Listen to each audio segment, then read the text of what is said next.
حماتي جابت لي بوري وبتقول لي ازاي يبقى اخوالك بتوع فسيخ وانت ما انتش عارفه تكسريه. قلت لا، لازم ابين لها ان انا جدعه وقدها كمان. جبت البوري اللي هي جابته وقلت لازم اكلهم اكله فسيخ يحلفوا بها العمر كله بدون اي افتكاسات من على النت ويقعدوا يقولوا لا اغسلي الفسيخ واربطيه في المطبخ وصفيه والكلام ده كله. تعالوا معايا على طول هقول لكم الوصفه في منتهى السهوله وازاي هتعملي الفسيخ. وخدوا الوصفه من اساس، مش عارفه زي ما هم بيقولوا يعني حاجه يعني مجربه. تمام. انا بعملها كذا مره بنفس الطريقه ديت والله العظيم تحفه. بغسل البوري الاول. البوري ده يعني انت نهار ما بتشتريه ما بيبقاش غالي، لكن لو بتجيبيه من بتاع الفسيخ الكيلو بيعدي 120 جنيه، بيكلفك كتير جدا. طيب انا غسلت البوري كويس. ما قعدش معايا يجي ربع ساعه، صفى بس الميه الزياده. ولو في ميه بضغط على المخ بتاعه او النغشيش او الراس بتاعته. وبجيب كيس كبير برش فيه كبشه ملح، كبشه صغيره. اهم حاجه ان الملح بتاعك يكون خشن. اوعي تحطي الملح الناعم ده لان هيحدق معاكي الفسيخ. برص الفسيخ زي ما انتوا شايفينه بالصفه كده، الظهر في البطن زي ما انتوا شايفينه.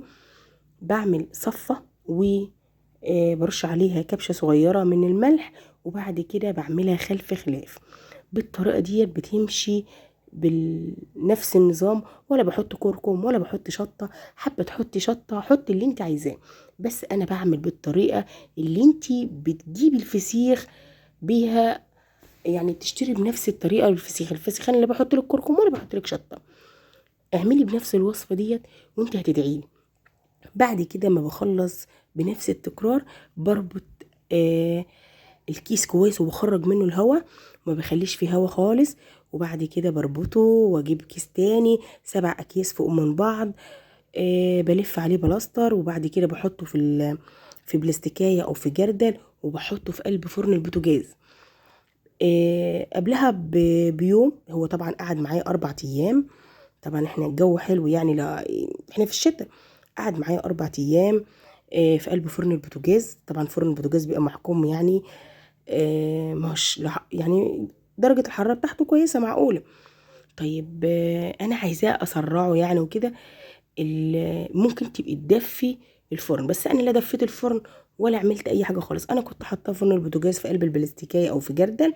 وعلى كده في الليلة الرابعة، تمام، يعني انا كنت عاملاه يوم الاثنين بالليل.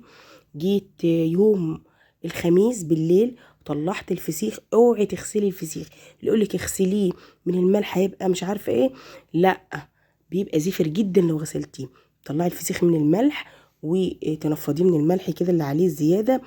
بيبقى يكون بقى مستوي بقى جميل. انا بحبه ما بقاش حادق، بيحب روبت كده.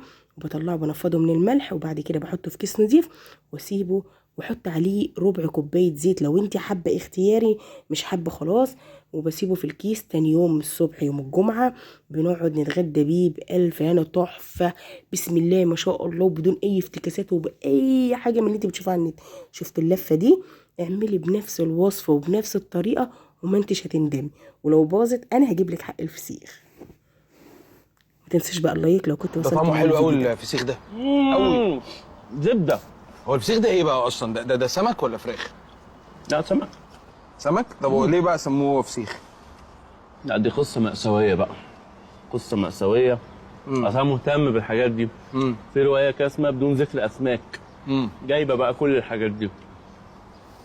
الفسيخ ده بيبقى اصلا سمك بوري. بوري اللي هو بسيط تمام، بيتجوز سمك بربوني.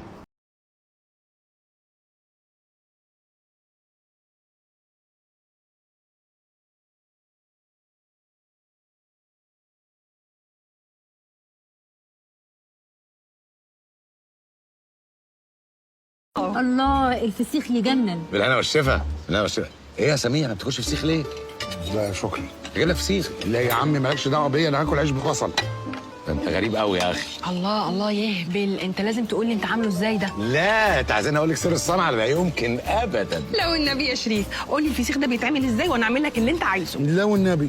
ايه يعني اي فسخان يجيب من عنده فسيخ احسن من ده كمان؟ لا يا حبيبي المهم النفس. ما انا شامم من ريحه النفس بصراحه. قولي لي يا ندى اقول لهم الوصفه ولا اعمل ايه؟ يا حبيبي قول لهم برضو اصحابنا يعني مش عيب. ماشي. بص يا ستي، انت تجيبي بقى ايه بوريايه كده ملحمه مبطرخه حلوه كده، ها، وتغسليها كويس قوي قوي قوي.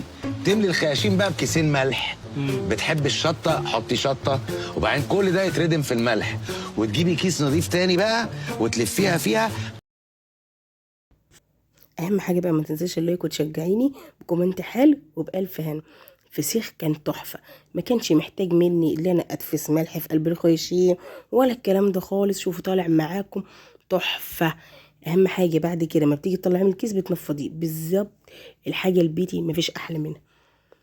شغل عالي جدا، واثبتت لحماتي كفاءتي، وكان يعني كان ردها ان احنا مش هنشتري فسيخ تاني. وبألف هنا. ولو عجبتك الطريقة ما تنسيش تقولي لي وصفتك في الكومنت عملتي ازاي.